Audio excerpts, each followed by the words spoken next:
দেখেছো নানা কত সুন্দর সুন্দর গাছ লাগাইছে? হ্যাঁ, তাই তো দেখছি। তুমি আগে আসো না?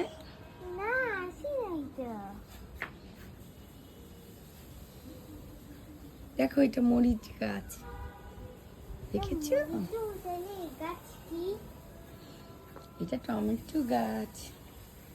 এটা এটাও টমেটো গাছ। এটা এটাও টমেটো গাছ। এটা সব টমেটো গাছ। নানার আর কিনতে হবে না। আর এটা এটা সাজনা গাছ। এটা এটাও সাজনা গাছ, দেখেছো? সাজনা ধরেছে। এটা এটা আম গাছ। এটা এটা লেবু গাছ। তুমি লেবু খাও?